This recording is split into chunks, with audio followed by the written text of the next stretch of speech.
A short time ago, the U.S. military carried out massive precision strikes on the three key nuclear facilities in the Iranian regime.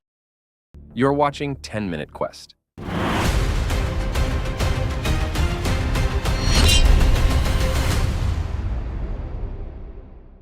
In mid-2025, the Middle East saw a sharp turn. Satellite images of smoke billowing over Iran's Natanz nuclear site signaled an unprecedented shift in a long-running conflict. For decades, Israel and Iran had fought indirectly, through covert raids, cyber strikes, and proxy armies, without ever formally declaring war. On June 13, 2025, Israel launched preemptive strikes on Iranian nuclear facilities, destroying enrichment centrifuges at Natanz and hitting other sites. It is called Operation Rising Lion. In a bold move, Israeli forces even targeted Iran's air defenses and key military commanders, including at least 14 nuclear scientists. Iran responded by firing ballistic missiles toward Israel, the first sustained direct salvo from Iranian soil in decades. The USA always supports Israel, but Russia, China, and North Korea were ready to involve themselves in this war with Iran. On June 23rd, the Middle East lurched from escalating war to a fragile ceasefire. A truce seems to be holding. What U.S. President Donald Trump called the 12-day war between Israel and Iran seems to be over, for now. However, some questions remain regarding the reasons behind Israel's attack on Iran. No one is telling you the real reason, and that is on purpose. So, what is the real reason? What took place during those 12 days?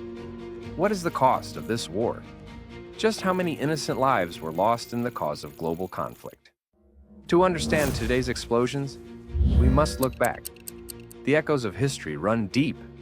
The animosity between Israel and Iran dates back to 1979, when Iran declared Israel a major enemy. After the 1979 Iranian Revolution, Iran severed ties with Israel, subsequently referring to Israel as the Little Satan, while designating the United States as the Great Satan. Since then, the two countries have waged a covert war, using third parties and secret operations. Iran helped create Hezbollah in 1982, and later backed Palestinian groups like Hamas. Over the last 2 years, the shadow war has spilled into more overt skirmishes, with Israel striking Iranian-linked targets from Syria to the Persian Gulf, and Iranian-backed proxies responding in kind. At the heart of the standoff lies Iran's nuclear program. Israel is believed to have cyber-sabotaged Iran's nuclear program and carried out clandestine assassinations of top Iranian scientists. Officials there have confirmed that they are set to breach the uranium limits set out in the nuclear deal. Other countries that signed on to that deal, such as France and the UK, are speaking out against the move. The 2015 Iran nuclear deal, JCPOA, had Iran limit its uranium enrichment and allow strict inspections, lengthening the time needed to build a bomb. The Iran deal is defective at its core. If we do nothing, we know exactly what will happen. Therefore, I am announcing today that the United States will withdraw from the Iran nuclear deal. But in 2018, President Trump withdrew the U.S. and reimposed sanctions, after which Iran rapidly expanded its nuclear activities beyond the deal's limits. Tehran insists its program is for civilian energy, but Israel and the U.S. fear and believe that Iran is using it for making bombs. On June 13, 2025, Israel's surprise attack on Iran's military and nuclear facilities on the first day of the war. Radar sites, missile bases, and enriched uranium facilities at Fordo and Natanz were the targets of the operation. We must eliminate the missile threat, the Israeli defense minister says in public. By the evening of the first day, Iran had retaliated, launching hundreds of cruises and ballistic missiles in Israel's direction. Both Israeli and Iranian leaders spoke in stark terms. Iran's supreme leader said no surrender. Israel's leaders signaled a willingness to degrade, destroy, and remove Iran's nuclear project at all costs. On the 15th, just the USA was involved in this war. USA President Donald Trump's threat to Iran also demands Iran's unconditional surrender. He spoke. The U.S. had nothing to do with the attack on Iran tonight. If we are attacked in any way, shape, or form by Iran, the full strength and might of the U.S. armed forces will come down on you at levels never seen before. However, we can easily get a deal done between Iran and Israel and end this bloody conflict. Not stopping there, President Trump escalated his rhetoric against Iran by issuing a threat on social media directed at its supreme leader, Ayatollah Ali Khamenei, and claiming to have complete and total control of the skies over Iran. Also, he gives life-taking warnings to Ayatollah Ali Khamenei. We know exactly where the so-called supreme leader is hiding. He is an easy target, but is safe there. We are not going to take him out. Kill. At least not for now. But we don't want missiles shot at civilians or American soldiers. Our patience is wearing thin. Thank you for your attention to this matter. On June 18th, envoys from Oman, Switzerland, and EU member states discreetly travel between Tel Aviv and Tehran as the cost of war prompts urgent diplomacy between Israel and Iran. معانی رو من انتظار دارم که صاحبان فکر و صاحبان بیان و قلم بخصوص The supreme leader of Iran denies calls for unconditional surrender. Both sides continue to fight on the ground, and Israel's military spokesperson stated that a persistent campaign will go on until the threat is eradicated. The day Israel attacked the Russian Foreign Ministry strongly condemned Israel's airstrikes on Iran, calling them unprovoked military strikes against a sovereign UN member state and a breach of international law. They urged both sides to exercise restraint to avoid a full-scale war and offered Russia's mediation efforts.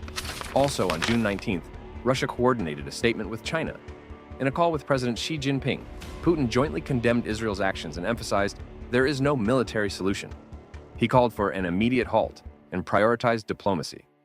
On the same day, North Korea's Supreme Leader Kim Jong-un called Israel's actions state-sponsored terrorism, denouncing the strikes publicly in support of Tehran.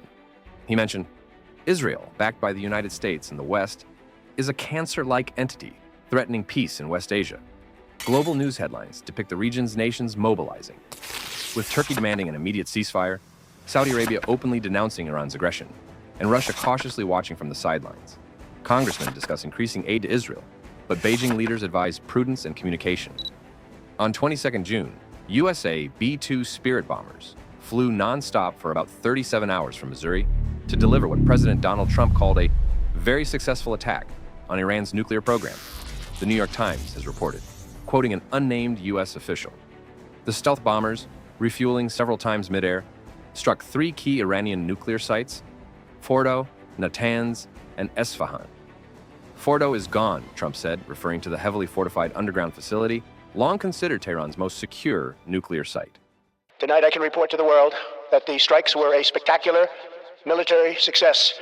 Iran's key nuclear enrichment facilities have been completely and totally obliterated. Must now make peace. If they do not, future attacks will be far greater and a lot easier. He praised the mission as an amazing success and warned Iran that they should make peace immediately, or they'll get hit again. But Iran said nothing happened. The nuclear program is still in good shape. With smoke rising from factory ruins and hospitals full of injured people, foreign powers worn out by the war mediate a tentative ceasefire on June 23rd. Before the ceasefire, the USA was trying to make happen another revolution and change the government.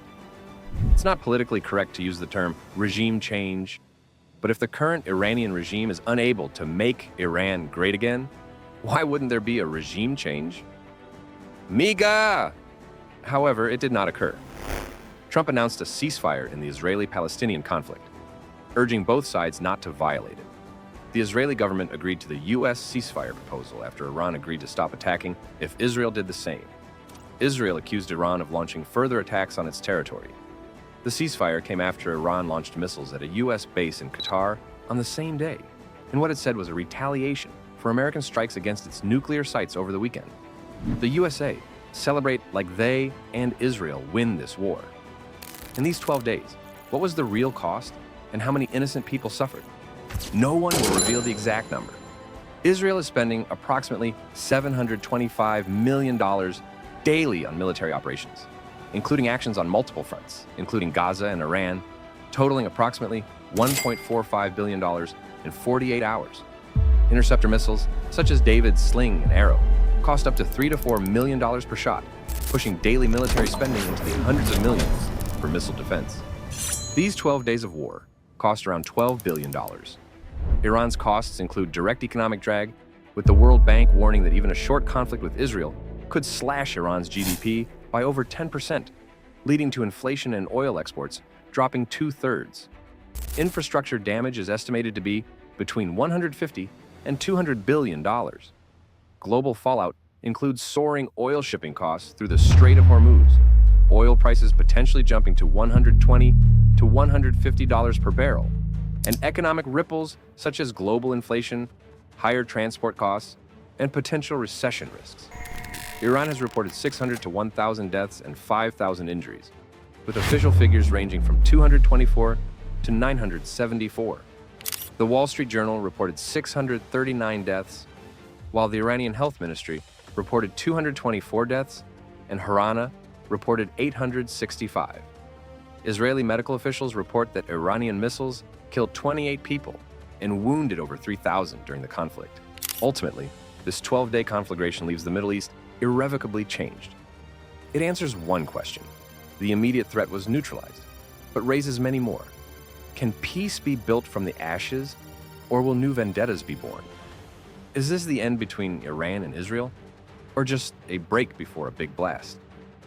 In this bloodthirsty war, like so many real ones, there are no winners, only survivors. The world watches on, hoping that 12 days of fire will not ignite a century more.